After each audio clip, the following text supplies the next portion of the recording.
Hello students, जय श्री कृष्ण। આપણે આ ચેપ્ટર 3 પ્લાન્ટ કિંગડમના વનસ્પતિ સૃષ્ટિના વર્ગીકરણના 10 પાર્ટ કમ્પ્લીટ કરી ચૂક્યા છે અને આ 10 પાર્ટમાં ચેપ્ટરની પ્રસ્તાવના, વર્ગીકરણનો ચાર્ટ, લીલ, દ્વિઅંગી, ત્રિઅંગી વિશે નીટ લેવલ પર ડિટેલમાં ભણી ચૂક્યા છે। હવે આ ચેપ્ટર આપણું અંતિમ પડાવ પર છે। બસ આજનો છેલ્લો લેક્ચર અને આના પછી થોડોક 15-20 મિનિટનો લેક્ચર લઈશ આવૃત બીજધારી વનસ્પતિ વિશે। જો કે તમે ચેપ્ટર 5 11મું ધોરણ અને ચેપ્ટર 2 12મું ધોરણ વનસ્પતિમાં લિંગી પ્રજનન માં તમે ભણી જ ચૂક્યા છો। આવૃત બીજધારીમાં કેવી રીતે પ્રજનન થાય, તેની કેવી લાઈફ સાયકલ હોય, પણ તેમ છતાં આ ચેપ્ટરમાં છે તો આપણે ઉપર છેલ્લું તેના વિશે જોઈ લઈશું। અનાવૃત બીજધારી વનસ્પતિને અંગ્રેજીમાં કહેવાય જિમ્નોસ્પર્મ। તમને દેખાય છે મહાકાય વૃક્ષો, જેના પરથી અંદાજ લગાવી શકાય કે આ વૃક્ષો ઘણા જૂના હશે અને મહાકાય કદ ધરાવતા હશે। તો ચલો ચાલુ કરીએ। અનાવૃત બીજધારી વનસ્પતિ વૃક્ષોને જોતા જ એવું લાગે છે કે આ વૃક્ષો લાંબામાં લાંબા વૃક્ષોની કેટેગરીમાં આવતા વૃક્ષો છે। તમને દેખાય છે સિક્વોયા સિમ્પરવિરેન્સ, જેને રેડ વુડ ટ્રી પણ કહેવાય છે, જે વિશ્વનું સૌથી લાંબામાં લાંબુ વૃક્ષ છે, જેની હાઈટ 350 થી 400 ફૂટ કે 400 ફૂટ કરતા વધારે હોય છે। મતલબ કે 100 મીટર કરતા વધારે ઊંચાઈ ધરાવતા વૃક્ષો છે, જે અનાવૃત બીજધારીના સૌથી બેસ્ટ વૃક્ષો છે। ને એવા ઘણા બધા પ્રકારના સિક્વોયા સિમ્પરવિરેન્સ એટલે કે રેડ વુડ ટ્રી આવેલા હોય છે। અત્યારના સમયમાં આવૃત બીજધારી વનસ્પતિનું રાજ છે। આવૃત બીજધારી વનસ્પતિ જે છેલ્લો સમુદાય છે એ સપુષ્પી વનસ્પતિ સૌથી હાઈએસ્ટ અમાઉન્ટમાં છે, પરંતુ આની પહેલા અને ત્રિઅંગી પછી આવેલી જૂનામાં જૂની વનસ્પતિઓ કે જે અત્યારના સમયમાં ધીમે ધીમે લુપ્ત થતી ગઈ અને અત્યારે બહુ જ ઓછી એવી સાયકસ, પાઇનસ, સિક્વોયા, ઝામિયા પિગ્મિયા જેવી ગણતરીઓની વનસ્પતિની આ જાતિઓ આ સમુદાયમાં બચેલી છે, જેથી કહી શકાય કે મોટા ભાગની અનાવૃત બીજધારી વનસ્પતિ દોસ્તો અશ્મી સ્વરૂપે મળી આવે છે। આ બધી વનસ્પતિ લુપ્ત થઈ ચૂકી છે। બહુ જ ઓછી એવી વનસ્પતિ બચી છે જે અત્યારે હયાત લિવિંગ પોઝિશનમાં છે, જીવંત અવસ્થામાં છે। બાકી મોટા ભાગની વનસ્પતિ લુપ્ત થઈ ચૂકી છે, જે માત્ર ને માત્ર અશ્મી સ્વરૂપે મળી આવે છે। તમને ખબર છે ત્રિઅંગી વનસ્પતિથી જ ત્રિઅંગી અને અહીંયા પર આ અનાવૃત અને એના પછી આવતી આવૃત, ત્રિઅંગી, અનાવૃત અને આવૃત, આ બધી જ ત્રણ સમુદાયની બધી જ વનસ્પતિઓમાં મુખ્ય દેહ કયો? બીજાણુજનક અવસ્થા, અને તેના પર ડિપેન્ડ કરનારો દેહ કયો? જન્યુજનક અવસ્થા। તો આ ત્રિઅંગી, અનાવૃત બીજધારી અને આવૃત બીજધારી વનસ્પતિઓમાં બીજાણુજનક અવસ્થા મુખ્ય અને જન્યુજનક અવસ્થા ગૌણ હોય છે। માત્ર દ્વિઅંગી વનસ્પતિમાં જ જન્યુજનક અવસ્થા મુખ્ય અને બીજાણુજનક અવસ્થા ગૌણ હતી।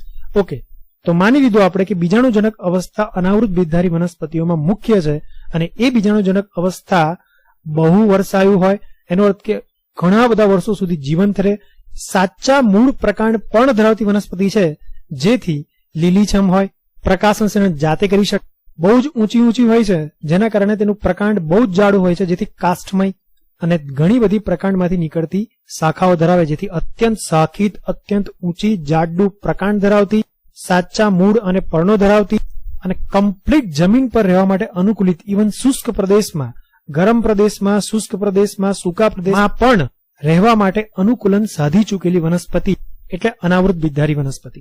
ફરી એકવાર બોલો, આ વનસ્પતિના બીજાણુજનક અવસ્થા મુખ્ય છે, જે બહુકોષી છે, ઘણા વર્ષો સુધી બહુ વર્ષાયુ જીવન જીવી શકે, તેની ઉપર પર્ણો પણ ઘણા વર્ષો સુધી લાગેલા રહેતા હોય છે, લીલીછમ છે, પ્રકાશન કરી શકે છે, ખાસી ઊંચી છે, પ્રકાંડ જાડું છે, જેથી કાષ્ઠમય છે, અત્યંત શાખિત છે અને જમીન પર તેમજ શુષ્ક પ્રદેશમાં પણ રહેવા માટે અનુકૂલિત છે। આ લોકો તદ્દન જમીન પર એટલા માટે રહી શકે છે, અનાવૃત બીજધારી અને આના પછીની આવૃત બીજધારી, કારણ કે અનાવૃત અને આવૃત બીજધારી વનસ્પતિઓમાં પ્રજનન કે પરાગનયન માટે પાણીની આવશ્યકતા કે પાણીની જરૂરિયાત હોતી નથી, જેથી આ તદ્દન જમીન ઉપર રહેવા માટે અનુકૂલિત હોય છે। અને મેં કીધું તે રીતે કે આ વનસ્પતિ સૌથી ઊંચામાં ઊંચી વનસ્પતિ છે, જેથી આ સમુદાયની કોઈ પણ વનસ્પતિની જાતિ લઈ લો, મોટા ભાગની વનસ્પતિની જાતિઓ કાં તો વૃક્ષ સ્વરૂપે જોવા મળશે, કાં તો ક્ષુપ સ્વરૂપે જોવા મળશે। ભાગ્ય જ રેર કેસમાં એવી વનસ્પતિ હશે લાઈક ઝામિયા પિગ્મિયા જેવી, જે હમણાં બતાવીશું, જે છોડ સ્વરૂપે જોવા મળે। બાકી આમાં છોડ ના બરાબર હોય છે, મોટા ભાગની વનસ્પતિ વૃક્ષ સ્વરૂપે કાં તો ક્ષુપ સ્વરૂપે જોવા મળે છે। બરોબર, તો લખ્યું છે મેં અહીંયા કે બીજાણુજનક અવસ્થા સાચા મૂળ પ્રકાંડ પર્ણ ધરાવે, મોટી હોય, મુખ્ય હોય, જેની પાસે જલવાહક અનવાહક પ્રાથમિક કક્ષાની હોય। સ્વાભાવિક છે, ત્રિઅંગી વનસ્પતિથી જલવાહક અનવાહક આવી ગઈ છે, તો ત્રિઅંગીમાંથી જ આ અનાવૃત બીજધારી વનસ્પતિનો વિકાસ થયો છે, તો આની પાસે પણ ત્રિઅંગી જેવી પ્રાથમિક કક્ષાની જલવાહક પેશી અને અનવાહક પેશી જે પાણી અને ખોરાકનું વહન કરવા માટે આવેલી હોય છે. આ વૃક્ષો એટલા મહાકાય અને એટલા પ્રિમિટિવ એટલે કે એટલા જૂના છે કે ડાયનોસોરના જમાનામાં આ વૃક્ષોનું પ્રભુત્વ હતું. હું તમને ચેપ્ટર 7માં 12મા ધોરણના વિદ્યાર્થી મારી સાથે ભણી ચૂક્યા છે 12મા ધોરણનું ઇવોલ્યુશન ઉદ્વિકાસ નામનું 7મું ચેપ્ટર, જેમાં મેં તમને બેક્ટેરિયાથી મનુષ્ય સુધીનો આખો ઉદ્વિકાસનો માર્ગ અને કયા કયા સમયે કયા કયા સજીવો આવ્યા એ સમયને પણ નામ સાથે યાદ રખાવડાય. અને 11મા ધોરણના આવા વિદ્યાર્થી જે મારા સાથે 12મા ધોરણમાં આ વસ્તુ ભણશે, પણ અત્યારે જેટલું જરૂરી છે એટલું આ ચેપ્ટરના માધ્યમથી કહું તો પેલિયોઝોઇક સમય દરમિયાન આ અનાવૃત બીજધારી વનસ્પતિનો ઉદ્ભવ થયો હતો અને એના પછી આવેલા મેસોઝોઇક યુગ દરમિયાન એટલે કે મેસોઝોઇકમાં ખાસ કરીને જ્યુરાસિક પીરિયડ જેમાં ડાયનોસોરનું પ્રભુત્વ હતું, આ દુનિયા પર ડાયનોસોરનું રાજ હતું, તે ડાયનોસોરના જમાના દરમિયાન વનસ્પતિઓમાં અનાવૃત બીજધારી વનસ્પતિ સૌથી પ્રભુત્વ સ્થાપી ચૂકી હતી. અને મેં 7મા ચેપ્ટરમાં હું કીધેલું ઉદ્વિકાસના કે શાકાહારી ડાયનોસોર હર્બીવોર ડાયનોસોરનો મુખ્ય ભોજન હતું, મુખ્ય આહાર હતો અનાવૃત બીજધારી વનસ્પતિ. અને તેનાથી તૃણાહારી ડાયનોસોર જીવતા હતા અને તેના પર નિર્ભર કરતા હતા માંસાહારી ડાયનોસોર. કેટલાક વૈજ્ઞાનિકો એવું પણ માને છે કે ડાયનોસોર જવાનું એક કારણ અનાવૃત બીજધારી વનસ્પતિ લુપ્ત થવાનું છે.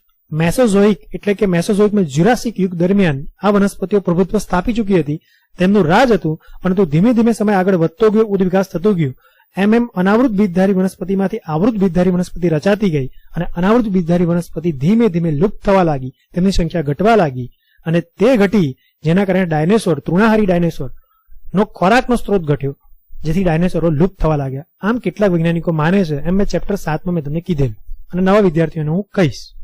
તો લખી રાખો દોસ્તો, પેલિયોઝોઇક સમયમાં અનાવૃત બીજધારી વનસ્પતિ ઉદ્ભવી અને તેના પછી આવેલા મેસોઝોઇક યુગમાં જ્યુરાસિક સમયના જ્યુરાસિક પીરિયડમાં તે સૌથી વધુ પ્રભુત્વ સ્થાપી ચૂકી હતી અને ત્યારબાદ ધીમે ધીમે તે વનસ્પતિ લુપ્ત થતી ગઈ અને અત્યારે ગણતરીની વનસ્પતિઓ બચેલી છે.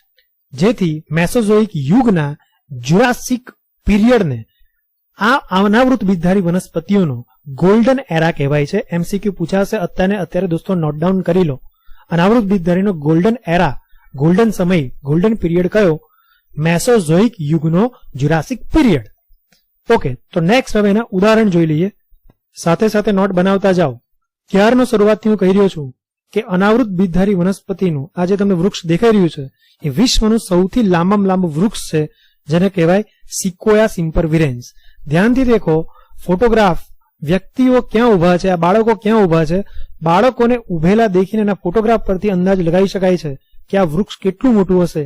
આની સામે આપણે એક કીડી સમાન છે, કારણ કે આ વૃક્ષની હાઈટ 400 ફૂટ કે તેથી વધુ હોય છે.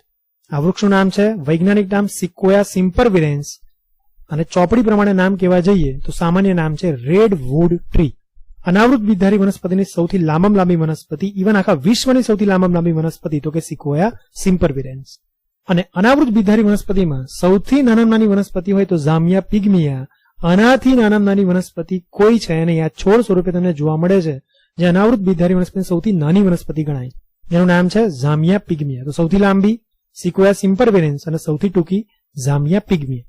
તો દોસ્તો બે ઉદાહરણ થયા, એક સિક્વોયા સિમ્પરવિરેન્સ, બીજું ઉદાહરણ ઝામિયા પિગ્મિયા, ત્રીજું ઉદાહરણ જોઈ લો સાયકસ, જેનું આ તમને દેખાય છે નરશંકુ. આ નરશંકુ સાયકસમાં વિશ્વનો સૌથી મોટો લાંબામાં લાંબુ શંકુ ગણાય છે. પેલું તમને દોસ્તો એ જ નથી ખબર કે શંકુ શું છે. તમને લાસ્ટ લેક્ચરમાં ત્રિઅંગી ભણાવ્યું ત્યારે મેં તમને કીધેલું કે શંકુ એટલે બીજું કશું જ નહીં, બીજાણુ ધાની ધરાવતા પર્ણો એટલે બીજાણુ પર્ણો. બીજાણુ પર્ણો બહુ જ બધા ભેગા થાય અને ભેગા થઈને એક શંકુ આકારનો સમૂહ રચે છે. એ ગ્રુપને, શંકુ આકારના ગ્રુપને, સમૂહને શંકુ કહેવાય.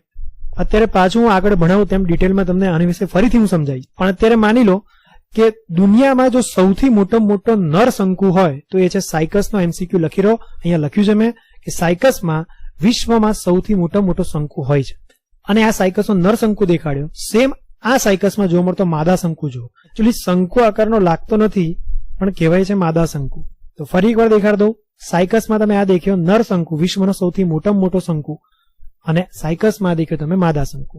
તો ફરી એકવાર દોસ્તો 3 ઉદાહરણ થયા, સિક્વોયા સિમ્પરવિરેન્સ, ઝામિયા પિગ્મિયા, સાયકસ અને એના પછી પાઇનસ. હિમાલય ઉપર કે તેની નજીકના પર્વતો ઉપર તમે નામ સાંભળ્યું છે, શંકુદ્રુમના જંગલો આવેલા છે. શંકુદ્રુમના જંગલ કશું જ નહીં, પાઇનસના જંગલ છે. અને પાઇનસ એક અનાવૃત બીજધારી વનસ્પતિ છે. આ વનસ્પતિની શાખાઓ એ રીતે રચાય છે કે જે શંકુ આકાર ક્રિએટ કરે છે, જેથી અમને કહેવાય છે શંકુદ્રુમના જંગલો. હજુ આની બીજી સરસ ઇમેજ દેખાડું. દેખાય છે હિમાલયના પર્વતો પર શંકુ આકારના વૃક્ષો, શંકુદ્રુમના જંગલો રચતા પાઇનસના વૃક્ષો દેખાય છે, જેની પર બરફ જમા થાય છે, જે બહુ સમય ટકી નહીં રહે, કારણ કે આના પર્ણો પાસે એવી સિસ્ટમ હોય છે, એવો આકાર હોય છે કે તે ઘણો સમય સુધી બરફને જમા થવા દેતા નથી. આગળ આપણે એના પર્ણો જોઈએ ત્યારે એના વિશે આપણે ભણીશું. એના પછી ખૂબ જૂનું એક વૃક્ષ છે જે અનાવૃત બીજધારીની કેટેગરીમાં આવે છે, જેને કહેવાય છે જિંકો બાયલોબા. ફરી એકવાર મેં શું કીધું? જિંકો બાયલોબા. જેને હજી વ્યવસ્થિત રીતે દેખાડું તો આવું દેખાય. આનો હજી ઝૂમ ફોટોગ્રાફ જો. અને લાસ્ટ એન્ડ ફાઇનલ ચોપડીમાં મેન્શન કરેલું નામ એ છે સિડ્રસ. એ પણ એક શંકુદ્રુમના જંગલોની કેટેગરીમાં આવતું વૃક્ષ છે. નામ છે સિડ્રસ. તો ચલો કહો ફટાફટ કેટલા ઉદાહરણ આવ્યા? Number 1 Sequoia sempervirens, number 2 Zamia pygmaea, number 3 Cycas, number 4 Pinus, number 5 Ginkgo biloba અને નંબર 6 સિડ્રસ. તો 6 ઉદાહરણ તમારે યાદ રાખવાના છે અનાવૃત બીજધારીના, જે તમારી બુકમાં કન્સિડર કરેલા છે. અને તમારી બુકમાં જે આકૃતિ આપી છે આપી છે. દેખાય છે? પહેલું સાયકસ, બીજું પાઇનસ અને ત્રીજું જિંકો બાયલોબા. અને જિંકો બાયલોબામાં તમને દેખાય છે કે આ ઉપરનું પ્રકાંડ નવું છે એટલે કીધું વામન પ્રરો, અને નીચેનું પ્રકાંડ જૂનું છે એટલે કીધું દીર્ઘ પ્રરો. અને તેના બીજ દેખાય છે, જે મેં તમને હમણાં ઓરિજિનલ આકૃતિમાં ઝૂમ કરીને બતાવ્યા હતા. દેખાય છે જિંકો બાયલોબાના ઓરિજિનલ બીજ, જેની ફરતે કોઈ ફ્રૂટનું આવરણ હોતું નથી, જેથી અનાવૃત બીજધારી કીધી. હમણાં કહીશું ડિટેલમાં. તો કાયમ ચોપડીમાં ઇમેજ પણ જોઈ જવી, એનું નામ નિર્દેશન પણ જોઈ જવું, કારણ કે એમાંથી ઘણા બધા પ્રશ્નો નીકળતા હોય છે. તો જોઈ લે ચોપડીમાં કેટલો ભાગ આપણે પૂરો કરી ચુક્યા છે. અનાવૃત બીજધારી વનસ્પતિઓમાં મધ્યમ કદના કે ઊંચા વૃક્ષો કે ક્ષુપનો જ સમાવેશ થાય છે. રેર કેસમાં છોડ હોય છે. છોડ હોતા લગભગ આ વનસ્પતિ છોડ સ્વરૂપે જોવા મળતી નથી. અનાવૃત બીજધારીઓ પૈકીનું એક વિરાટ વૃક્ષ છે રેડ વૃક્ષ ટ્રી, જેને મેં હમણાં જ કીધેલું redwood tree, giant redwood tree, જેનું વૈજ્ઞાનિક નામ મેં કીધેલું સિકોયા સિમ્પરવિરેન્સ, જે એકમાત્ર ઊંચામાં ઊંચી વનસ્પતિ છે.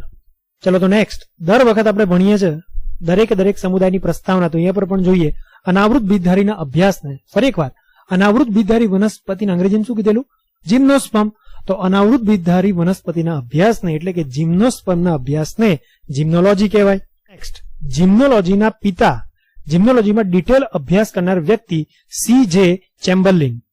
ભારતમાં જિમ્નોલોજીના પિતા પીડી ડોગરા. શું નામ કીધું? પીડી ડોગરા ભારતના જિમ્નોલોજીના પિતા કહેવાય છે. અને લાસ્ટ એન્ડ ફાઇનલ, જિમ્નોસ્પર્મ અનાવૃત બીજધારી શબ્દ થિયોફ્રેસ્ટસ નામના સાયન્ટિસ્ટે શોધ્યો હતો. ફટાફટ એકવાર ફરીથી, જિમ્નોલોજી એટલે જિમ્નોસ્પર્મ અનાવૃત બીજધારી વનસ્પતિનો અભ્યાસ. C.J. ચેમ્બરલિનને અનાવૃત બીજધારી વનસ્પતિના અભ્યાસ કરનારા જિમ્નોલોજીના પિતા કહેવાય છે. પીડી ડોગરા ભારતના જિમ્નોલોજીના પિતા કહેવાય છે. અને થિયોફ્રેસ્ટસે અનાવૃત બીજધારી જિમ્નોસ્પર્મ શબ્દ આપ્યો. ચલો તો આ વનસ્પતિના પહેલા જોઈએ બીજાણુજનક અવસ્થામાં મૂળ પ્રકાંડ પર્ણ કેવા હોય. સૌથી પહેલા ચર્ચા કરું મૂળ વિશે.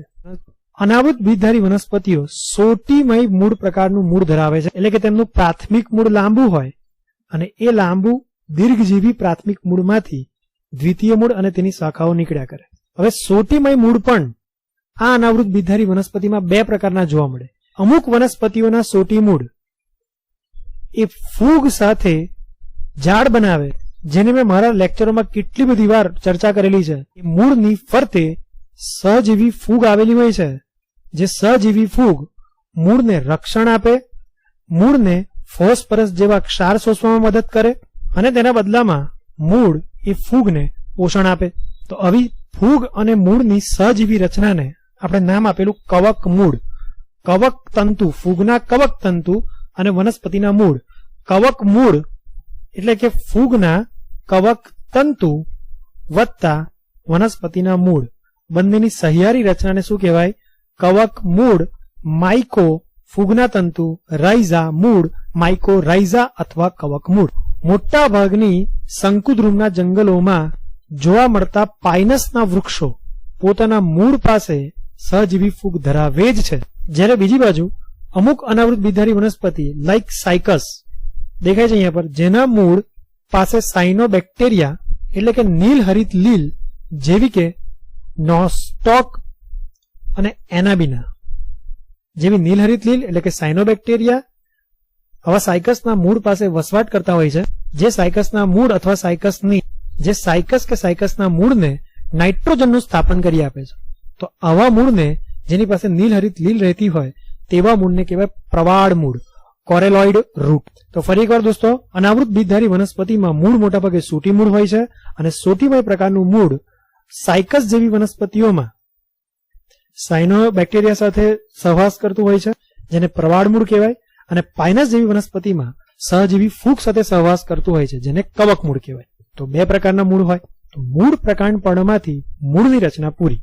નેક્સ્ટ પ્રકાંડની રચના વિશે જોઈએ તો સાયકસમાં પ્રકાંડ અશાખિત હોય છે, દેખાય છે. સાયકસ જ્યારે મોટી થાય ત્યારે આવી દેખાય, તો તેનામાં કોઈ બ્રાન્ચિંગ દેખાતી નથી. તો સાયકસમાં અશાખિત પ્રકારનું પ્રકાંડ આવેલું હોય, જ્યારે પાઇનસ અને સિડ્રસમાં નીચેથી ઉપર સુધી ઘણી બધી બ્રાન્ચિંગ જોવા મળે છે, તેથી આમનું પ્રકાંડ શાખિત હોય છે. પાઇનસ સિડ્રસનું પ્રકાંડ શાખિત અને સાયકસનું પ્રકાંડ અશાખિત હોય છે. તો નંબર 1 મૂળ વિશે પત્યું. નંબર 2 પ્રકાંડ વિશે. નેક્સ્ટ પર્ણ વિશે જોઈએ. પાઇનસના પર્ણ સ્વયાકાર હોય અને સાદા પર્ણ છે. તમને ખબર છે દુનિયામાં વનસ્પતિમાં પર્ણ બે પ્રકારના હોય, મુખ્ય બે પ્રકાર, એક સાદું પર્ણ અને બીજું સંયુક્ત. તો પાઇનસના પર્ણ મુખ્યત્વે સાદા હોય છે, સિમ્પલ લીફ, જ્યારે સાયકસમાં પર્ણ સંયુક્ત હોય છે, કમ્પાઉન્ડ લીફ હોય છે.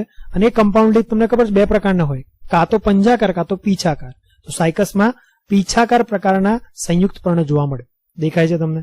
ફરી એકવાર દોસ્તો, આ વનસ્પતિમાં પાઇનસ જેવી વનસ્પતિમાં સાદા પર્ણો, જ્યારે સાયકસ જેવી વનસ્પતિમાં પીછાકાર સંયુક્ત પર્ણો જોવા મળે. જેમાં મેં તમને કીધેલું કે ઘણા વર્ષો સુધી આ પર્ણો વનસ્પતિ સાથે જોડાઈ રહેલા હોય છે, જીવંત હોય. અને આ પર્ણો ભગવાને એટલા સ્પેશિયલ બનાવેલા છે કે તે તાપમાન, ભેજ, પવન અને બીજા અન્ય પર્યાવરણના પરિબળો સામે ટકી શકે છે, સામનો કરી શકે છે, અને સ્થલજ ગંભીરમાં ગંભીર પર્યાવરણમાં રહેવા માટે અનુકૂલિત થયેલા હોય છે. લાઈક શંકુદ્રુમના જંગલોમાં એટલે કે પાઇનસમાં તમે દેખાડું તો પાઇનસના વૃક્ષો સોયાકાર હોય. સોયાકાર અને છેડેથી અણીદાર હોવાનો ફાયદો એ, ફરી એકવાર, સોયાકાર અને છેડેથી અણીદાર હોવાનો ફાયદો એ કે એ પર્ણો ઉપર જો બરફ પડતો હોય તો બરફ લાંબા સમય સુધી ટકી નહીં શકે, કારણ કે સોય આકારના છેડેથી સાંકડા, અણીદાર અને લીસા હોય છે, જેથી બરફ ટકતો નથી. જલ્દીથી પડતાની અંદર થોડા સમયમાં એ લપસી પડે અને નીચે પડી જાય. તે ઉપરાંત આ પર્ણોમાં વાયુરંધ્રો નિમગ્ન હોય છે, એટલે કે પર્ણોની સપાટી ઉપર આવેલા હોતા નથી, થોડા ઊંડા આવેલા હોય છે, જેથી ઉત્સવેદન ઓછું થાય, પાણીનો વ્યય ઓછો થાય. તે ઉપરાંત તેમનું ક્યુટિકલ પણ અત્યંત જાડું હોય છે, જે ઉત્સવેદનને ઘટાડવામાં એક્સ્ટ્રા ભાગ ભજવે. ફરી એકવાર, પાઇનસના વૃક્ષો જે શંકુદ્રુમના જંગલ બનાવે તે કેવા હોય છે? સોયાકાર, છેડેથી અણીદાર અને લીસા, જેથી બરફ ઘણો લાંબા સમય સુધી પર્ણો પર ટકી નથી રહેતો, પર્ણો પર જમા થતો નથી. પાણીના વ્યયને ઘટાડવા, ઉત્સવેદનને ઘટાડવા તેમનું ક્યુટિકલ જાડું હોય છે. તદુપરાંત તેમના વાયુરંધ્રો છેક સરફેસ પર આવેલા હોતા નથી, થોડા પર્ણની સપાટીથી ઊંડાણમાં આવેલા હોય છે, નિમગ્ન હોય છે, જેથી ઉત્સવેદન ઘટાડી શકાય, પાણીનો વ્યય ઘટાડી શકાય. તો આ રીતે પૂરું થાય છે અનાવૃત બીજધારી વનસ્પતિની બીજાણુજનક અવસ્થાનો મૂળ, પ્રકાંડ અને પર્ણની રચના. બોલો, મૂળ સોટી મૂળ, સાયકસમાં પ્રવાળ મૂળ અને પાઇનસમાં કવક મૂળ. પ્રકાંડ સાયકસમાં અશાખિત પ્રકાંડ, પાઇનસમાં શાખિત, સિડ્રસમાં શાખિત પ્રકાંડ. પર્ણ પાઇનસમાં સાદું સોયાકાર, છેડેથી અણીદાર લીસું પર્ણ, જ્યારે સાયકસમાં પીછાકાર સંયુક્ત પર્ણ. તો ચલો હવે આગળ જોઈએ આ ટોપિકનો મુખ્ય સૌથી આઈએમપી પોર્શન, અનાવૃત બીજધારી વનસ્પતિનું જીવનચક્ર અને તેમાં કેવી રીતે પ્રજનન થાય. દોસ્તો, આખા જેટલા ચેપ્ટરમાં સમુદાયો આવ્યા ને એમાં સૌથી અઘરું પડતું હોય, વિદ્યાર્થીઓને કન્ફ્યુઝન રહેતું હોય ને, તો અનાવૃત બીજધારી વનસ્પતિનું જીવનચક્ર અને પ્રજનનમાં. પણ વચન આપું તમને, મેં આખી રાત જાગીને એટલું સરસ એનિમેશન બનાવેલું છે કે તમારી આ ટોપિકની બાબતમાં જિંદગી સુધરી જવાની, 1% પણ કન્ફ્યુઝન નહીં થાય એટલું સરસ ઇમેજિનેશન કરાય. પણ એના માટે તમારે ફૂલ્લી કોન્સન્ટ્રેશનથી વસ્તુને સમજવી પડશે, દેખવી પડશે. હું એક વાર અત્યારે શાંતિથી દેખાડીશ અને બીજી વાર હું ફટાફટ દેખાડીશ. ટોટલ મારો પ્રયાસ 2 વાર હશે અને ત્રીજી વાર તમારે આ વસ્તુને ફરીથી રિપ્લે કરીને નોટમાં સારી પેન અને પેન્સિલથી નોટમાં નોટ ડાઉન કરતું જવું પડશે. તો ચલો ચાલુ કરીએ. સૌથી પહેલા કહું તો બીજાણુજનક અવસ્થા વિશે આપણે થોડા સમય પહેલા ભણ્યા કે બીજાણુજનક અવસ્થા પાસે સાચા મૂળ, સાચા પ્રકાંડ અને સાચા પર્ણો હોય છે. કઈ વનસ્પતિમાં કેવા હોય ડિટેલમાં આવડી ચૂક્યું છે. આ બીજાણુજનક અવસ્થાઓ ઉપર સ્પેશિયલ રચનાઓ આવેલી હોય છે, જેને મેં થોડા સમય પહેલા ચર્ચા કરી હતી કે તમને આ લાલ લાલ દેખાય છે જેને કહેવાય નરશંકુ, મેલ કોન, અને જે યલો રંગનો મેં ડ્રો કરેલું દેખાય છે એ છે માદા શંકુ, ફિમેલ કોન. સાયકસમાં મેં તમને રિયલમાં બતાવ્યા હતા પણ ખરા, ફરીથી એકવાર હમણાં ચોપડીમાં વંચાઈશ ત્યારે દેખાડીશ. તો સર પ્રશ્ન થાય કે આ શંકુ છે શું? તો તમે ત્રિઅંગી વનસ્પતિ લાસ્ટ લેક્ચરમાં ભણાવી ત્યારે પણ કીધેલું, અત્યારે અનાવૃત બીજધારી ભણાવું છું ત્યારે પણ કહું છું કે ત્રિઅંગી વનસ્પતિ અને અનાવૃત બીજધારી વનસ્પતિ આ બંને વનસ્પતિ એવી છે કે જેઓ સામાન્ય પર્ણો સાથે સાથે એક સ્પેશિયલ પ્રકારના પર્ણો ધરાવે છે જે બીજાણુઓ ઉત્પન્ન કરવાની ક્ષમતા ધરાવે. તો બીજાણુ ઉત્પન્ન કરતા આવા પર્ણોને બીજાણુ પર્ણો કહેવાય. જો આ બીજાણુ પર્ણો નાના નાના બીજાણુઓ ધરાવતા હોય તો તેમને લઘુ બીજાણુ પર્ણો કહેવાય, અને આ બીજાણુ પર્ણો મોટા મોટા બીજાણુ ધરાવતા હોય તો તેવા પર્ણોને મહાબીજાણુ પર્ણો કહેવાય. અહીંયા પર નર શંકુ આ લાલ રંગનો મેં જે દોર્યો છે એની વાત કરું તો આ શંકુ બહુ જ બધા લોટ્સ ઓફ હાઈ અમાઉન્ટમાં લઘુ બીજાણુ પર્ણો ભેગા થવાથી બનતી શંકુ આકારની રચના છે. ફરી એકવાર, લઘુ બીજાણુ પર્ણો ઘણા બધા મોટી સંખ્યામાં ભેગા થાય અને શંકુ આકારની એક રચના કરે જેને કહેવાય નર શંકુ, મેલ કોન. જ્યારે મહાબીજાણુ પર્ણો મોટી સંખ્યામાં ભેગા થાય અને એક ગુચ્છાદાર રચના કરે જેને માદા શંકુ કહેવાય. તો ફરી એકવાર દોસ્તો, નર શંકુ લઘુ બીજાણુ પર્ણો ભેગા થવાથી બનતી રચના છે અને મહાબીજાણુ પર્ણો ભેગા થવાથી બનતી રચના માદા શંકુ છે, જેને અંગ્રેજીમાં કહેવાય મેલ કોન અને ફિમેલ કોન, નર શંકુ અને માદા શંકુ. તમને મેં યાદ રખાવડાવી દીધું આ પાછલા 10 લેક્ચરોમાં કે બીજાણુજનક અવસ્થા હંમેશા 2n એટલે કે દ્વિકીય હોય. જો બીજાણુજનક અવસ્થા 2n હોય એટલે કે એના મૂળ, પ્રકાંડ, પર્ણ 2n હોય તો તેમાંથી બનતી લઘુ બીજાણુ પર્ણોની રચના અને મહાબીજાણુ પર્ણો રચના, અને તેમાંથી બનતી નરશંકુની રચના અને માદા શંકુની રચના બંને કેવી હોય? 2n એટલે કે દ્વિકીય. એનો અર્થ કે આખું બીજાણુજનક અવસ્થા અને તેની બધી જ રચનાઓ દ્વિકીય હોય. આપણે પહેલા જોવાની ચાલુ કરીએ નરશંકુની રચના. ફરી એકવાર મેં કીધું એ રીતે નરશંકુ એક શંકુ આકારની રચના છે જે બહુ જ બધા લઘુ બીજાણુ પર્ણો ભેગા થવાથી બને. રાઈટ? નરશંકુ 2n તો એના પર્ણો પણ કેવા? 2n. આ લઘુ બીજાણુ પર્ણોને હું ઝૂમ કરીને તમને બતાવવા જાઉં તો આ લઘુ બીજાણુ પર્ણોમાં પણ બે ધાની હોય જેને કહેવાય લઘુ બીજાણુ ધાની. આ નંબર 1 અને આ નંબર 2. બોલો, નરશંકુ બહુ બધા લઘુ બીજાણુ પર્ણોથી બને. એક લઘુ બીજાણુ પર્ણ બે લઘુ બીજાણુ ધાનીથી બને. એક લઘુ બીજાણુ ધાનીને હું હજી ઝૂમ કરીને બતાવવા જાઉં તો લઘુ બીજાણુ ધાનીમાં બહુ જ બધા લઘુ બીજાણુ માતૃકોષ આવેલા હોય, જે મેં અહીંયા લીલા રંગથી દર્શાવ્યા છે. એક લઘુ બીજાણુ માતૃકોષને મેં ઝૂમ કરીને બતાવ્યો.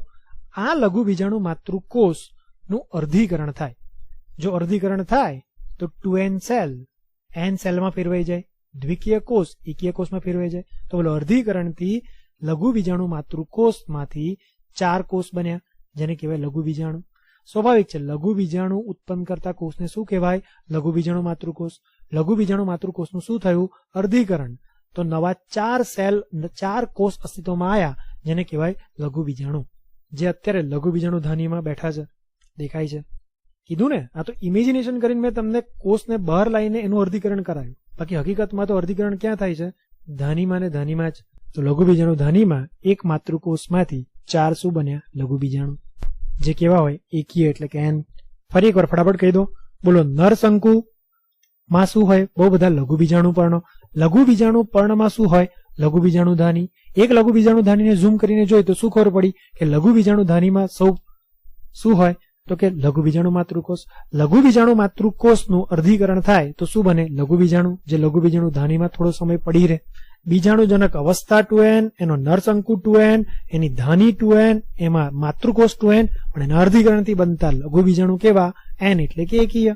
અને એક હજી નોટિસ કરવા વાળી વાત કે નરશંકુ મેં જે રીતે દોર્યા છે એ રીતે હંમેશા ઉપર ટોચ ઉપર આવેલા હોય અને માદા શંકુ નીચેની તરફ આવેલા હોય, જેનું રીઝન હમણાં થોડી વાર પછી કહું છું.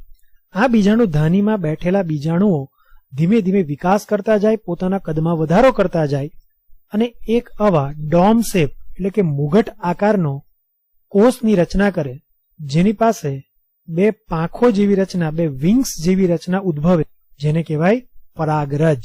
ને આ પરાગરજને જ નરજન્યુજનક અવસ્થા કહેવાય. તો બોલો, લઘુ બીજાણુમાંથી કઈ અવસ્થા ઉદ્ભવી? નરજન્યુજનક અવસ્થા. ખબર છે ત્રિંગી મળ્યા હતા કે નરજન્યુજનક અવસ્થા લઘુ બીજાણુમાંથી બને અને માદાજન્યુજનક અવસ્થા મહાબીજાણુમાંથી બને. તો અહીંયા પર એવું થયું કે લઘુ બીજાણુ ધીમે ધીમે પોતાના કદમાં વધારો કરતો ગયો, વિકાસ કરતો ગયો. તો લઘુ બીજાણુ શામાં ફેરવાયા? પરાગરજમાં, એટલે કે નરજન્યુજનક અવસ્થામાં. આ પરાગરજ અથવા નરજન્યુજનક અવસ્થામાં બે પ્રકારના કોષો દેખાય છે, જેનું મહત્વ ધીમે ધીમે આગળ ખબર પડશે. દેખાય છે અહીંયા ઓરિજિનલ મેં યલો કલરના પરાગરજમાં મેં બ્લુ કલરના દોરીને બતાવ્યા છે. બોલો, લઘુ બીજાણુ કેવા હતા? એન. અને લઘુ બીજાણુ માંથી નરજન્યુજનક અવસ્થા પરાગરજ બની, તો એ પણ કેવી હોય? એન, એટલે કે એકીય. આ પરાગરજ મેચ્યોર થતા, પરિપક્વ થતા બીજાણુ ધાની ફાટે અને બીજાણુ ધાની ફાટતા લઘુ બીજાણુ ધાની ડિસ્ટ્રોય થતા, વિસ્ફોટ થતા બધી પરાગરજ મુક્ત થાય અને પરાગનયન માટે તૈયાર થાય. ફટાફટ કહી દો દોસ્તો. બોલો, બીજાણુજનક અવસ્થા, એમાં ટોચ પર નરશંકુ બધા બીજાણુ પર્ણોથી બને. લઘુ બીજાણુ પર્ણોમાં લઘુ બીજાણુ ધાની આવેલી હોય. લઘુ બીજાણુ ધાનીમાં લઘુ બીજાણુ માતૃકોષ આવેલો હોય, જેના અર્ધીકરણથી લઘુ બીજાણુ બને અને લઘુ બીજાણુના વિકાસથી પરાગરજ એટલે કે નરજન્યુજનક અવસ્થાની રચના થાય અને પરાગરજ પરિપક્વ થતા લઘુ બીજાણુ ધાનીમાંથી મુક્ત થાય અને પરાગનયન માટે તૈયાર થાય. નરશંકુની રચનામાં શું હોય, કેવી રીતે એમાં અલગ અલગ ફેઝ આવે, એ તો આપણે ભણી ચૂક્યા. હવે એને થોડા સમય માટે અટકાઈ દઈએ અહીંયા. હવે થોડો સમય માદા શંકુમાં જોઈ લે કે એમાં પણ કેવું હોય, એમાં પણ કઈ કઈ અવસ્થાઓ આવે.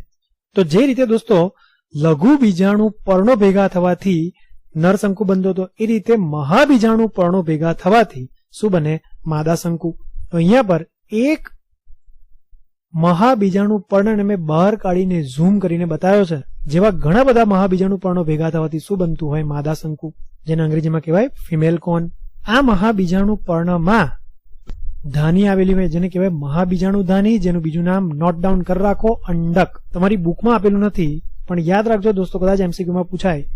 એક મહાબીજાણુ પર્ણમાં બે મહાબીજાણુ ધાની આવેલી હોય. અહીંયા પર દોરી છે મેં એક જ રેડ રંગથી, કારણ કે મારી પાસે સ્પેસનો અભાવ હોવાથી એક જ મારાથી દોરાઈ, પણ હકીકતમાં કેટલી હોય? બે હોય.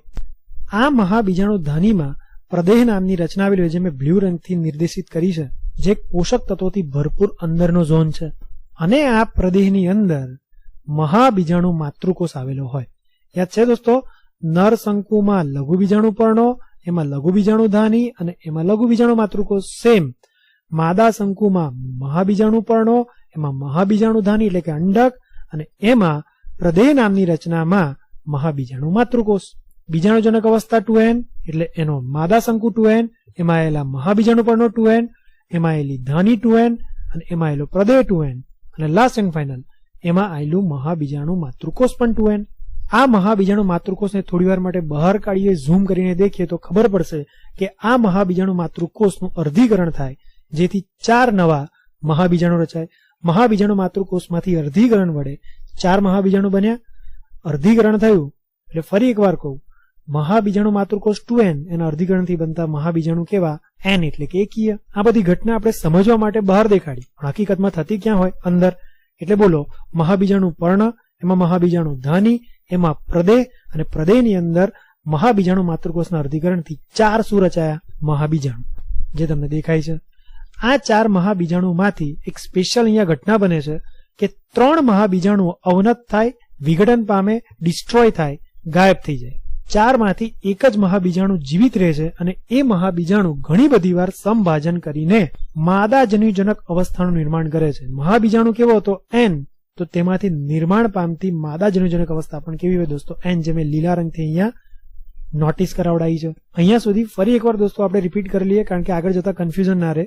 તો બોલો, માદા શંકુમાં મહાબીજાણુ પર્ણો, મહાબીજાણુ પર્ણમાં 2 મહાબીજાણુ ધાની, મેં બતાવી છે અહીંયા પર એક જ. મહાબીજાણુ ધાનીને અહીંયા પર શું વર્ડ લખ્યો છે? અંડક પણ કહેવાય. મહાબીજાણુ ધાની અથવા અંડકમાં પોષક તત્વોયુક્ત એક પ્રદેશ હોય છે, જેને કહેવાય પ્રદેહ. એ પ્રદેહની અંદર મહાબીજાણુ માતૃકોષ આવેલો હોય એક જ. એ મહાબીજાણુ માતૃકોષનું શું થાય? અર્ધીકરણ. અર્ધીકરણ થવાના કારણે 4 શું બને? મહાબીજાણુ. આ 4 મહાબીજાણુમાંથી એક જ મહાબીજાણુ જીવિત રહે છે, બાકીના 3 મહાબીજાણુ વિઘટન પામે છે. એક મહાબીજાણુ ઘણી બધી વાર સમભાજન કરે અને એક બહુકોષી દેહ અસ્તિત્વમાં આવે, જેને કહેવાય માદાજન્યુજનક અવસ્થા, જે એકીય હોય, n હોય. હવે પેલી નરશંકુ અને પરાગરજ વાળી સ્ટોરી આગળ વધારે જે અધૂરી રાખી હતી આપણે, એક બાજુ નરશંકુમાં આ બધી પ્રક્રિયાઓ ચાલતી હોય અને બીજી બાજુ માદા શંકુમાં આ બધી પ્રક્રિયાઓ ચાલતી હોય. હવે આ બીજાણુધાનીઓ ફાટવાથી, લઘુ બીજાણુધાની ફાટવાથી જે મુક્ત થયેલી પરાગરજ હતી તે પવન વડે પરાગનયન પામે. મેં શું કીધું દોસ્તો, એમસીક્યુ પૂછાશે. અનાવૃત બીજધારીમાં પવન વડે પરાગનયન થાય. પવન વડે હલકી પાતળી પાતળી વિંગ અથવા પાંખો જેવી રચના ધરાવતી પરાગરજ નરજન્યુજનક અવસ્થા ઉડતી જાય અને યોગ્ય સ્થાને મહાબીજાણુ પર્ણ સુધી પહોંચે અને મહાબીજાણુ પર્ણ સાથે અટેચ થઈ જાય. હવે મહાબીજાણુ ધાની પર એક સૂક્ષ્મ છિદ્ર આવેલું હોય, એ છિદ્ર મારફતે પરાગરજ અંદર પ્રવેશે અને અંદર આટલા ઝોનને, દેખાય છે દોસ્તો, માદા જન્યુજનક અવસ્થાની એક્ઝેક્ટ બહાર આટલા ભાગ જે ખાલી સ્પેસ છે એને કહેવાય પરાગરજ. પરાગરજને અંગ્રેજીમાં કહેવાય પોલન, એટલે પરાગરજ ચેમ્બર અથવા પોલન ચેમ્બર કહેવાય. એ ખાલી જગ્યાને શું કહેવાય? પરાગરજ ચેમ્બર અથવા પોલન ચેમ્બર. કારણ કે આ જગ્યાએ ઘણા લાંબા સમય સુધી પરાગરજ પડી રહેશે.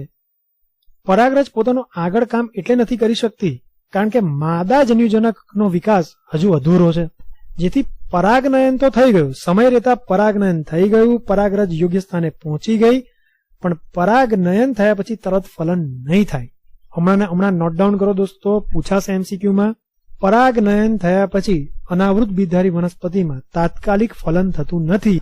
પરાગરજ પોલન ચેમ્બરમાં પડી રહે છે. લગભગ 1 વર્ષ પછી, પાઇનસ વનસ્પતિ ત્યારે ભણાઈ રહ્યો છું, એટલે પાઇનસમાં 1 વર્ષ પછી માદા જન્યુજનક અવસ્થા, એમાં સ્ત્રીજન્યુધાની અને એમાં પણ અંડકોષનો વિકાસ થશે. એટલે 1 વર્ષનો સમય લાગશે અંડકોષને નિર્માણ પામવામાં.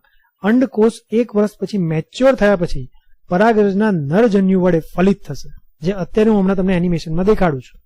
તો પરાગરજનું પહોંચવું એટલે કે પરાગનયન અને પરાગરજના નરજન્યુ વડે અંડકોષનું ફલન થવું એટલે કે ફલન, વચ્ચે 1 વર્ષનો ગાળો હોય. સામા પાઇનસમાં અને સાયકસમાં 5 થી 6 મહિનાનો ગાળો હોય.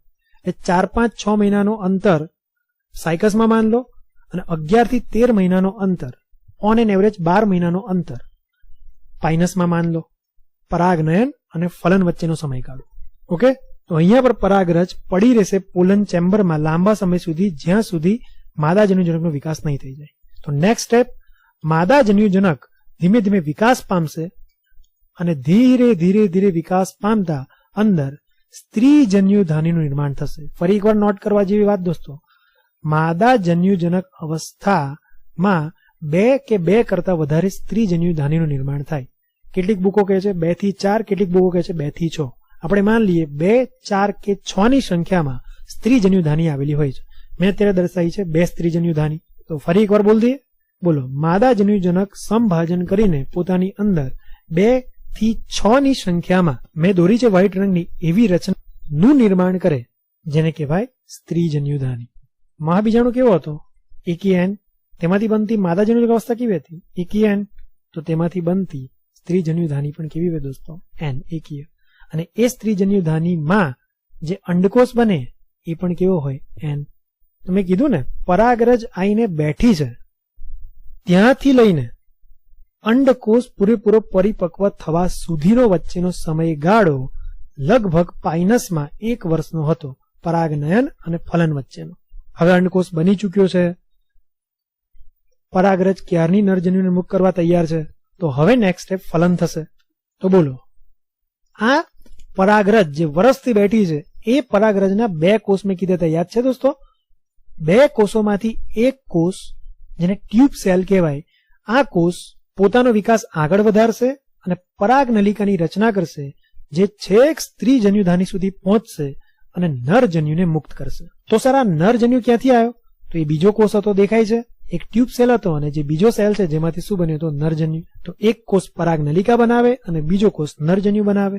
ફરી એકવાર ફટાફટ કહી દો, બોલો. પરાગરજ છે, એના એક કોષે પરાગનલિકા બનાવી, પરાગનલિકામાં બીજા કોષે નરજન્યુ બનાવ્યા, જે પરાગનલિકા વડે આગળ ગયા અને અંડકોષ પાસે મુક્ત થયા. દેખાય છે, એક અંડકોષ અને બીજો નરજન્યુ. બોલો દોસ્તો, નરજન્યુ અને માદાજન્યુ ભેગા થાય, એન કોષો ભેગા થાય તો સ્ત્રીજન્યુધાનીમાં એક મોટો કોષ બનશે, જેને શું કહેવાય? ફલિતાંડ, જે કેવો હોય? દ્વિકીય અથવા 2n. આ ફલિતાંડનું સ્ટોરી ખબર છે, કેટલી વાર કહી ચુક્યો છું કે અસંખ્ય વાર સંભાજન થાય તો સંભાજનથી બનતી રચના સેમ 2n માંથી 2n ભ્રૂણ રચાય. બોલો ફલિતાંડનું અસંખ્ય વાર સંભાજન થયું તો શું બન્યું? ભ્રૂણ. ભ્રૂણમાં ખબર તમને ભ્રૂણાગ્ર, ભ્રૂણમૂળ, ઉપરાક્ષ, અધરાક્ષ જેવી વસ્તુઓ હોય.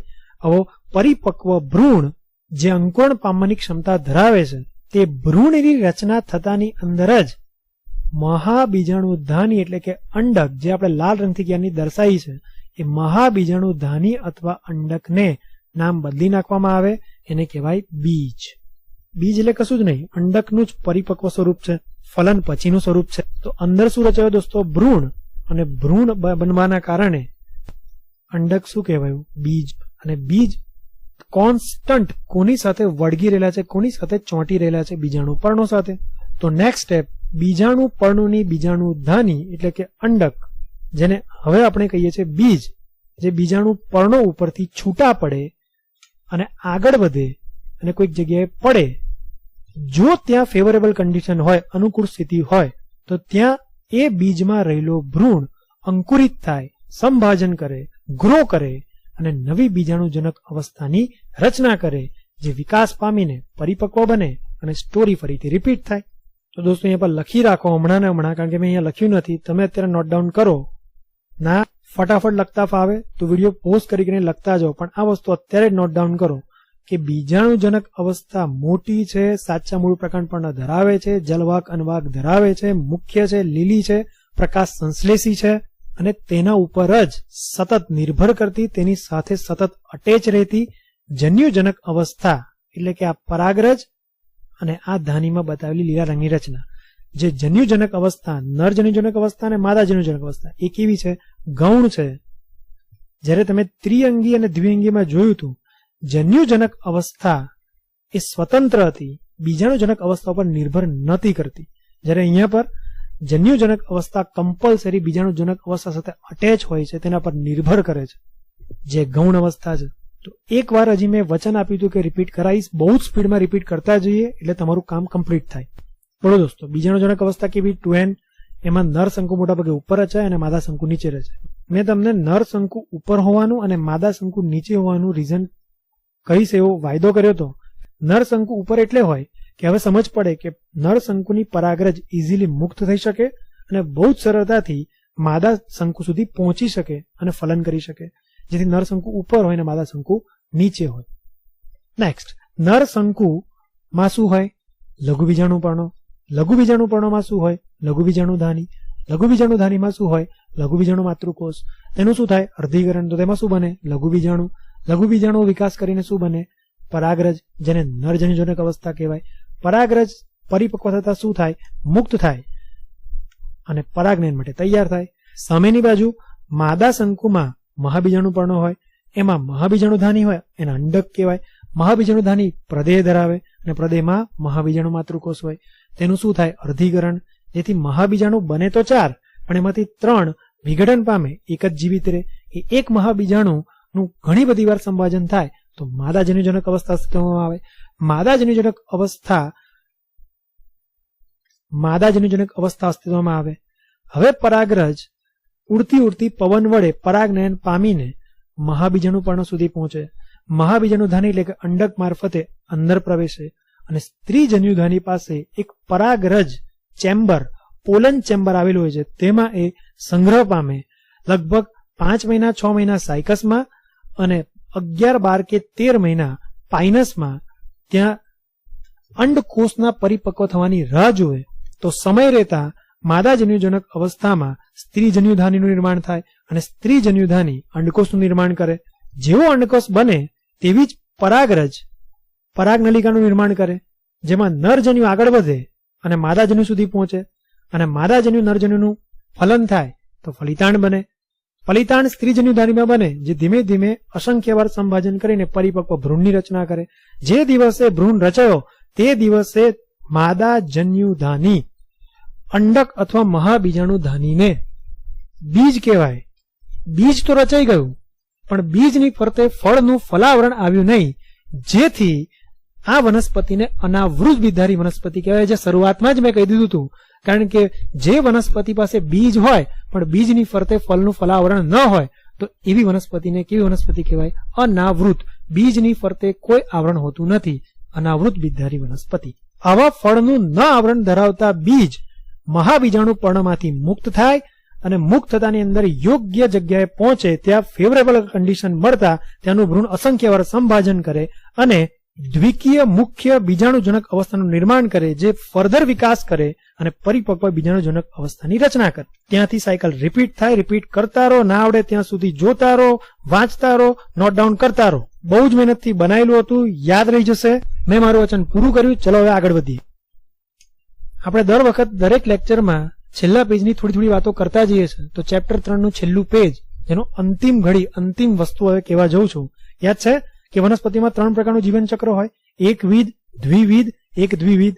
એકવિધ ભણી ચૂક્યા લીલમાં, એક દ્વિવિધ ભણી ચૂક્યા દ્વિઅંગી, ત્રિઅંગીમાં. અને મેં કેટલી વાર કીધું કે અનાવૃત ને આવૃત બીજધારી વનસ્પતિમાં દ્વિવિધ જીવન ચક્ર આવેલું હોય. એકવિધ એટલે મોટાભાગની અવસ્થાઓ એકીય, એક દ્વિવિધ એટલે અડધી જીવનની અવસ્થા એકીય, અડધી જીવનની અવસ્થા દ્વિકીય. જયારે અહીંયા પર મારે કહેવાનું ના હોય, તમને દોસ્તો દેખાય જ છે કે જ્યાં જુઓ તે આખા જીવન ચક્રમાં 2n એટલે કે દ્વિકીય રચનાઓ જ તમને મારી લખેલી દેખાશે. ભાગ્યે જ તમને બીજાણુઓ અને જન્યુજનક અવસ્થામાં જ n અવસ્થા દેખાય. કેટલી વાર કહું દોસ્તો, જન્યુજનક અવસ્થા હંમેશા n હોય, એમાંથી બનતા જન્યુઓ n હોય. જન્યુઓ જોડાથી ફલિતાંડ બને તો એ 2n હોય. ફલિતાંડમાંથી બીજાણુજનક બને જે મુખ્ય હતી અહીંયા પર, તે 2n હોય. એની બધી જ વસ્તુઓ 2n હોય. એમાં બનતી લઘુ બીજાણુ માતૃકોષ અને મહાબીજાણુ માતૃકોષનું અર્ધીકરણ થતા બનતા બીજાણુઓ અનુક્રમે લઘુ બીજાણુ અને મહાબીજાણુઓ કેવા હોય? n. ઘડી ઘરે મારે તમારું માથું નથી ખાવું, તમને આવડે જ છે આ વસ્તુ. મારો કહેવાનો અર્થ એટલો હતો કે તમે ધ્યાનથી મારું ચક્ર જોતા હોય તો તમને એટલું દેખાય છે કે જ્યાં દેખો ત્યાં મોટા ભાગની અવસ્થા 2n છે, દ્વિકીય છે. જીવનની અમુક જ જગ્યા એવી છે, ધારો કે જન્યુજનક અવસ્થા અને બીજાણુ, જેમાં જ એકીય અથવા n અવસ્થા આવે છે. જો મોટાભાગની અવસ્થા જીવનની દ્વિકીય હોય તો આવા જીવન ચક્રને શું કહેવાય? દ્વિવિધ જીવન ચક્ર. વાંચો ફટાફટ. તેનાથી ભિન્ન એક એવો બીજો પ્રકાર છે જેમાં દ્વિકીય બીજાણુજનક એ પ્રભાવી, પ્રકાશસંશ્લેષી, સ્વતંત્ર, એટલે જે મેં તમને વાત કરી આ, અને જન્યુજનક અવસ્થા થોડાક કોષીય રચના વાળો, એટલે કીધું ને પરાગરજ, એક કોષીય રચના, જે ટૂંકજીવી અને કમ્પ્લીટ બીજાણુજનક અવસ્થા ઉપર આધાર રાખતો વડે રજૂ થાય છે. કેનો અર્થ? બીજાણુજનક અવસ્થા મુખ્ય છે જે 2n છે, ઇવન મોટાભાગની અવસ્થાઓ 2n જ છે. એટલે આવા ચક્રને શું કહેવાય? દ્વિવિધ જીવન ચક્ર. અનાવૃત અને આવૃત બંનેમાં આ પ્રકારનું જીવન ચક્ર જોવા મળે. તો ચલો દોસ્તો, ચોપડીમાં કેટલું આપેલું છે જોઈ લઈએ ફટાફટ. એકચ્યુઅલી હવે ના વાંચું તો ચાલે એવું છે, તમને આવડે જ, પણ આ તો આપણો ધર્મ કર્મ છે એટલે આપણે વાંચી જોઈએ ફટાફટ. 2 મિનિટ આમ કે તેમ બોલો ફટાફટ. અનાવૃત બીજધારી વનસ્પતિઓ વિષમ બીજાણુ ઉત્પન્ન કરે. ખબર છે, એક લઘુ બીજાણુ ઉત્પન્ન કરે, બીજું મહાબીજાણુ ઉત્પન્ન કરે. તેઓ એકીય લઘુ બીજાણુ, મહાબીજાણુ ઉત્પન્ન કરે. 2 પ્રકારના બીજાણુઓ બીજાણુધાનીમાં બને. બીજાણુધાનીઓ જે શિથિલ એટલે કે છૂટી છૂટી કે સંગઠિત એટલે બહુ જ કોમ્પેક્ટ અથવા કન્ડેન્સ શંકુ જેવી રચના કરે, જેમાં બીજાણુ પર્ણો કુંતલાકારે ગોઠવાયેલા હોય છે. લઘુ બીજાણુ પર્ણો અને એમાં એલી લઘુ બીજાણુધાની ભેગા મળી નરશંકુ અથવા લઘુ બીજાણુ ધારકની રચના કરે, જેને મેં અંગ્રેજીમાં કીધેલું મેલ કોન. દેખાય છે તમને? લઘુ બીજાણુ પર્ણોની આગળની અવસ્થાઓ વધતા વધતા વધતા લઘુ બીજાણુ બને. લઘુ બીજાણુઓમાંથી પરાગરજ, પરાગરજ નરજન્યુજનક અવસ્થા કહેવાય. લઘુ બીજાણુમાંથી નરજન્યુજનક અવસ્થા બને, જે બહુ જ ઓછા કોષોની બનેલી રચના છે, જેને પરાગરજ કહેવાય. લઘુ બીજાણુધાનીમાં પરાગરજ બનતી હોય, વિકસતી હોય, બેસી રહે, અને લઘુ બીજાણુધાની ફાટે ત્યારે પરાગરજ મુક્ત થાય અને તેનું પરાગનયન થાય. સિમિલરલી સામે માદાશંકુ મહાબીજાણુધાની અને મહાબીજાણુ પર્ણો ભેગા થવાથી બને. પાઇનસ જે અત્યારે મેં ભણાઈ, જેમાં નરશંકુ અને માદાશંકુ બંને એક જ વૃક્ષ પર જોવા મળે. પણ તમને મેં કીધેલું કે સાયકસમાં નરશંકુ અલગ વનસ્પતિ પર અને માદાશંકુ અલગ વનસ્પતિ પર જોવા. યાદ રાખજો, ફરી એકવાર કહું, નોટ ડાઉન કરી રાખો. પાઇનસમાં નરશંકુ, માદાશંકુ એક જ વૃક્ષ પર જોવા મળે, જ્યારે સાયકસમાં નરશંકુ અને માદાશંકુ અલગ અલગ વૃક્ષ પર, વનસ્પતિ પર જોવા મળે, જે અહીંયા લખેલું છે. મહાબીજાણુ પર્ણ, મહાબીજાણુ પર્ણમાં મહાબીજાણુ ધાની, જેને અંડક કહેવાય, અને એમાં ન્યુસિલસ એટલે કે પોષક તત્વોવાળી રચના, જેને આપણે શું કીધું? પ્રદેહ. અને પ્રદેહમાં એક જ કોષ આવેલો હોય, જેને શું કીધું? મહાબીજાણુ માતૃકોષ. જેનું શું થયું? અર્ધીકરણ. લખ્યું છે અંડક, જે મહાબીજાણુ પર્ણો પર ઉદ્ભવે. મહાબીજાણુ પર્ણો ગુચ્છાદાર બની, સમૂહમાં બની માદાશંકુની રચના કરે, અને મહાબીજાણુ માતૃકોષ અર્ધીકરણ કરી મહાબીજાણુ નિર્માણ કરે. દેખાય છે? લખાણ ઘણું જ અસ્તવ્યસ્ત લખેલું છે, પણ મેં તમને બહુ સારું ઇમેજિનેશન કરાવડાયું. મારી પદ્ધતિ તમારે યાદ રાખવાનું ને એ જ રીતે એમસીક્યુ સોલ્વ કરવાનું. તો આપણી ક્યારે બીજી વાર વાંચવાની જરૂર નથી. આ તો થોડો પણ અસંતોષ ના રહી જાય એટલે મેં તમને વાંચીને બતાવ્યું. મેં એક એક શબ્દ એક એક અક્ષર ઇન્ક્લુડ કરી લીધો છે મારા લેક્ચરમાં. આગળ જતા કીધેલું ને કે મહાબીજાણુ માદા જન્યુજનક અવસ્થાની રચના કરે, જેમાં 2 કે 2 કરતા વધારે સ્ત્રી જન્યુધાની આવેલી હોય અને સ્ત્રી જન્યુધાનીમાં અંડકોષ બને. લખ્યું છે દ્વિઅંગી અને ત્રિઅંગીઓમાં જન્યુજનક અવસ્થા, નર અને માદા જન્યુજનક અવસ્થા એ મુક્તજીવી હતી, સ્વતંત્ર હતી, બીજાણુજનક અવસ્થા ઉપર નિર્ભર નથી કરતી. જ્યારે અહીંયા પર બીજાણુજનક અવસ્થા ઉપર સતત જન્યુજનક અવસ્થા ટકી રહે છે, જોડેલી રહે છે, તેના પર નિર્ભર કરે છે. લઘુ બીજાણુધાનીમાંથી પરાગરજ મુક્ત થઈ પવન વડે મહાબીજાણુ પર્ણ સુધી પહોંચી, ત્યાં અંડકના છિદ્રો વડે સ્ત્રી જન્યુધાની સુધી પહોંચી, ત્યાં પરાગનલિકાની રચના, ફલન કર્યું અને ફલિતાંડ બનાવ્યો. ફલિતાંડમાંથી ભ્રૂણ બનાવ્યો. જે દિવસ ભ્રૂણ બન્યું તે દિવસ ભ્રૂણ બનતાની અંદર અંડક અથવા મહાબીજાણુધાનીને આપણે શું કીધું? બીજ. બીજ ખુલ્લા છે, ફળ વડે ઢંકાયેલા નથી, એટલે આવી વનસ્પતિને અનાવૃત બીજધારી વનસ્પતિ કીધી. તો દોસ્તો આપણું લેક્ચર પતે છે અહીંયા પર. બહુ જ કમ્પ્લીટ ડિટેલમાં મેં ભણાવ્યું છે. વાંચતા રહો, નોટ ડાઉન કરતા રહો. અને મેં તમને કીધું એ રીતે હવે લાસ્ટ લેક્ચર ખાલી ઔપચારિકતા છે, તમને આવડે જ છે આવૃત બીજધારી વનસ્પતિ વિશે, ના લો તોય ચાલે, પણ આટલું લીધું છે તો થોડુંક હજી વધુ થોડોક નાનો આમ તો લેક્ચર આવૃત બીજધારી વિશે ચોપડીને લગતો, આ ચેપ્ટરમાં આપેલી માહિતીને લગતો હું લઈ લઈશ એટલે આ ચેપ્ટર પૂરું થાય. એના પછી કોઈ નવું ચેપ્ટર ચાલુ કરીશું. તો મળીએ છે નવા લેક્ચરમાં. Keep watching my video lecture. Focus on your goal and stay motivate. જય શ્રી કૃષ્ણ.